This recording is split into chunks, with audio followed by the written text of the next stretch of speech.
Hello everybody, MDpolo here at Range USA in Carmel, Indiana, and today we have something a little different, and this is the Live Free Armory Apollo 11. So it is double stack 1911, a bit on the budget side. We'll go over it in the tabletop. I've got 18 rounds loaded of Blazer, and this is 124 grain. We're not too far out. We are actually about 7 yards out. Never shot this gun before. We'll see what it does.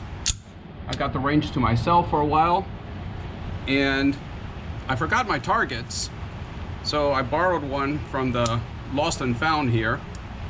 It's kind of ugly and a bit wrinkled, but we'll see how we do with this.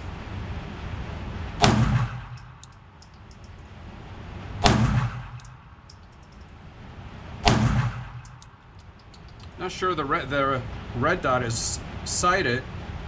All over the place here.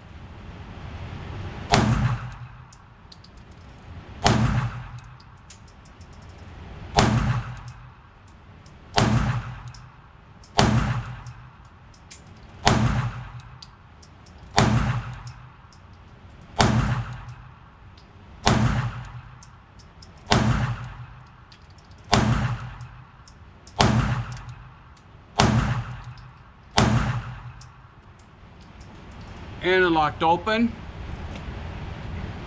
I am all over the place. Remember, I'm by myself at the range, so we'll talk about this at the tabletop, but I love the grip. And I also have here the Springfield Prodigy, so it's gonna be an interesting comparison, but let me bring you in. Always show you what I do, good or bad, in this ugly zombie target. But all over the place, really. I hit a lot up here. But there it is. We'll take it to the tabletop. This is nothing but a first impression of the Live Free Armory 1911 double stack. Very interesting. Thanks to Range USA letting me get in here and do some shooting before they open. And let's go to the tabletop. And we're back from the range. That was enjoyable for something that is at least considered a budget. Double stack 1911. We can't really use 2011, but I think they did a really good job. Let's start from the beginning with this. This is the Apollo 1911 by a company called Live Free Armory. Is the Apollo 1911 Compact. Now, Live Free Armory is established in Florida, and they began operations in 2014, like I said, in Melbourne, Florida. This is a double stack 1911, and it is 100% made in the United States. So that's always a plus in my book. Now, what it is a 4.9-inch match grade bushingless bull barrel, which is also a fantastic choice. It's got a full-size metal guide rod. As you can see here, it's a little bit dirty because we have been shooting it. So it's got a nice bull barrel, bushingless gun, and all steel full-size guide rod. As far as capacity is concerned, it ships with one mag, and they're made by Checkmate. 17 plus 1 capacity, but the mag that came with this one, this was purchased used, and it came with a TSAS mag, as you can see there. 17 plus 1 in the pipe, and 0 issues with this. And I've also been running it with the Springfield Prodigy mags. I've got 3 of those, and they also fit fine, and they lock back, and I've had 0 issues with either one of these mags. Now the Apollo 11 comes in weighing at 34.8 ounces with the mag, but unloaded. And once you put 17 9mm, and I tried the when I weighed it, I used that 124 grain. It comes up to 41.9 ounces. So with a mag, fully loaded, 41.9 ounces. What's nice about it is that in the world of double stack 1911s, 2011s, for it to be under $1,000, the MSRP on this comes in at $979. And no YouTube, I don't sell guns. I'm not offering this gun for sale, nor am I recommending the sale of this gun. I'm just stating a fact by the manufacturer. You can go to the website. There you can place your orders, you can customize it, you can get different colors of the Cerakote on top. They have a full-size 5-inch model as well. This is the compact and comes in with a 4.9-inch barrel, but you can customize it to what you want. And for you to place an order, it's going to come in about 20 to 25 business days before you receive it. So not bad at all. So taking a look at it from top to bottom, at the slide, you have a stainless steel slide. It comes with nice serrations up on front and on the back. They're not very sharp, but for sure they're serviceable. You've got some lightning cuts on either side. And the Cerakote on it, they call it the Elite Flat Dark Earth. You can also get it all black. It will be Elite Black. And you can get it with Elite Gray. So gray color, flat dark earth, and black.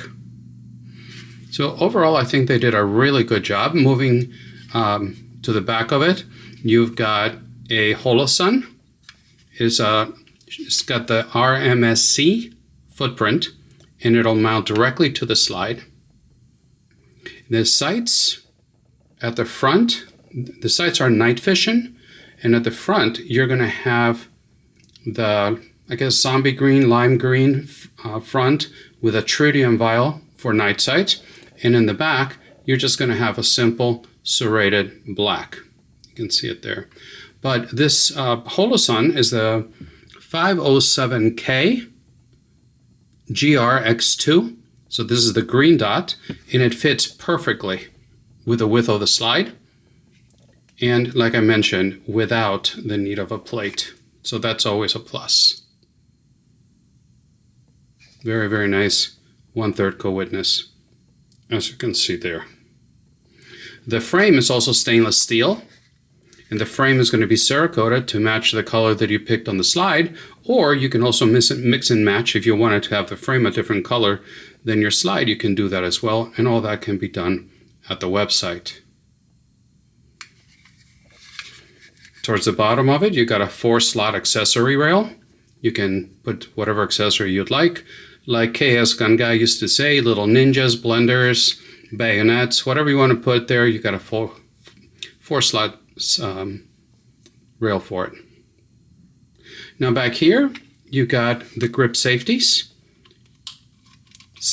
not plural. You got a grip safety, and that's, to me, it's been like it's not there. It works very well. It's very well finished. There's no sharp edges anywhere, unlike I've found with staccatos. With some staccatos, it's all nice and blended with 0 issues. The safety is it's an ambi safety, and both blades are the same size. Some of them you've got a much bigger blade on the left side than on the right. Here they're equal size on both, and it's a very positive safety. I mean, you really need to push it either up or disengage it down. It works very well. I think it works better than on the Prodigy. And then also the slide release. It's bigger than the Prodigy, but not too big that it's going to get in the way. And this one actually engages the slide, unlike the Prodigy that you got to try it like 15 times before it engages. So they did a really good job with that. Now looking at the grip is all polymer. And what's unique about this, I don't know any other company that does it. If you do, then please let me know in the comment section below. But the grip, anything that goes here, it's all 3D printed. And I've never heard of anybody doing that, at least from that they're actually selling it that way. Now, if you'd remove the grip, take the screws and remove the grip, you can actually just mold it and move it around like that. It's very, very soft. And even here, without the mag inserted, you can actually, it's not going to come through on camera, I don't think, but you can actually depress it and move it quite easily. But out on the range and shooting it, there was no issues whatsoever. You've got a very ample trigger guard that's got no serration at all. And I'm not sure if the camera is going to pick it up because of the light, but you can actually see the lines of the 3D printing. It's got no texture anywhere around the trigger guard, but as you can see here, there is plenty of room for either, if you've got really thick hands, thick fingers, or gloves, you've got plenty of room here. Staying here with the grip area with the mag release is just a simple circle with no texture on it whatsoever. It's easy to reach, even with me with my medium-sized hands. It's a little bit of a stretch, but I can get there, and it just pops it right out. Whether it be the T-size mag, whether it be the Springfield mag, it works just the same. It works really well with either one. Now, staying in this area, we're going to talk a bit about the trigger. Now, the trigger is metal. You've got a metal shoe, and that's pretty amazing considering the 2011s that cost $1,000 or $2,000 more than this. They're putting polymer trigger shoes. This one actually has a skeletonized and metal trigger shoe. So I thought that was a nice touch. And also around the trigger guard, you can see the different undulations that it has. So when you're shooting, it fits your hand and your finger really well. There's no way you're going to get the Glock knuckle over here, and you got plenty of room for your support hand under there. So talking about the trigger still, oh, that was so nice. That just glides so nicely. So sticking with the trigger, you've got to engage the safety, and it's been consistently pulling at 3 3/4 pounds. Now, if you go to the website, it tells you there's going to be between 3.5 and 4.5 pounds. This has been pretty much in the middle of that. And here you go. You just got that take up right there.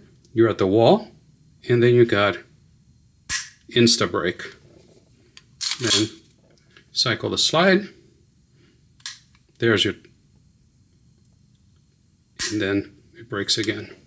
So the reset is what is expected. You can feel it, you can hear it, you're instantly at the wall. Now, is it as nice as other 1911s, 2011s, double stack 1911s? No, you got a lot of wiggle there. But out on the range, you don't feel it. It worked perfectly fine. If you were going to look at, here I've got the staccato, and this is the 4.25 inch. It's empty. And you see, racking the slide, this is $500 more than the LFA. And you can feel it. You can feel it when you grab it. It's a little bit heavier, but racking the slide, it just feels different. It feels, I don't want to say fancier, but it just feels better quality. And here, even though the trigger shoe moves a little bit up and down, there's no movement at all back and forth.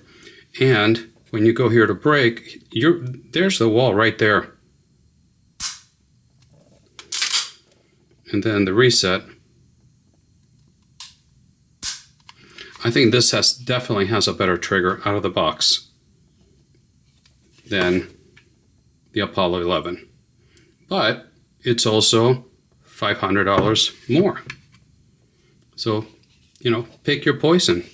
The grip on the Prodigy, even though it's polymer as well, I think it's grippier because of this sandpaper texture that they have all the way around. Over here, and I don't want to turn this into a comparison, but to me, even though I like the way it looks, and it is functional, don't get me wrong, but this area here and the area in the front, it's actually slippery. Whether over here in the Prodigy is not. I like that both have the flush crowns. See the difference with a full, you got the Apollo 11 on your right hand side with a full size metal guide rod, and the Prodigy on your left has got the one that needs the tool. You need that Allen wrench to disassemble the guide rod, and that is just such a pain in the butt. I can't wait to get rid of that. But here you got the Prodigy. I'm liking this quite a bit. I had problems with the 5-inch when I had that, but with the 4 1/4 inch I've had zero issues. And right now playing around with the Apollo 11. So I don't want this to be, this is not a review, this is a first look at it. And so that's all this is going to be. I'd love to hear your impressions on the Apollo and the Live Free Armory, the Apollo 11. And if you have any experience with this, good or bad, what has been your experience with that? I didn't show you, it comes with a really nice case. I'm going to try to get it in here without bumping everything. But it does come with a really nice case. Now, when you buy it new, it's supposed to have the patch here with a Live Free Armory logo on it, but this is going to be a challenge. It's got, no, it's not going to work, but it's got the pouches for you to put all the magazines inside. It's got 3 different pockets. It's very padded, so it definitely is a nice case. And this is turning into amateur hour here, but my space is very confined here, so sorry about that. Also, you may know by now that I do all my videos, all of them, in one take only. I don't stop and refilm it and then splice it together and edit it all together, because I don't know how to do all that stuff. My wife does that for a living for Hollywood. She's a special effect artist for major motion pictures, and I guarantee you've seen her work. But she's so busy doing what she does, she doesn't have time for what I do here. But I wanted to show you this. This belongs to my friend Bill. So thank you, Bill, very much for letting me play with your double stack 1911 from Live Free Armory out of Melbourne, Florida, made in the US. So I'd like to know what you think about this. Have you tried it? I'd love to know especially if you own one. What are your thoughts on it? Have you had any issues? Has it been problem-free and you think it was the best $975 you've ever spent on a gun like this? What are your thoughts on the 3D printed grip? And yeah, night sight. I'm starting to just mumble on, but flush crown here, metal guide rod. There's a lot to like. So you tell me. I'd love to know what your thoughts are. I'm going to be playing with this a little bit more, and if I have something else to report, I'll pop in and let you know. But other than that, I'm looking very much forward to your comments. My favorite part of running the channel is chatting with you, learning from you. I've learned an enormous amount from my viewers. And please remember that I upload videos every Friday morning, and when I can on Wednesday mornings as well. Wednesdays I'm mostly doing shorts unless something special comes up. I'm uploading to Twitter and to Instagram, and my videos upload automatically to Rumble. So please check me out on those platforms. We're on our way to 20,000 subscribers, and I can't be any more thankful than I am for your support and for going along with me on this journey as I learn this craft. So once again, thank you very much for stopping by, and until the next time, God bless.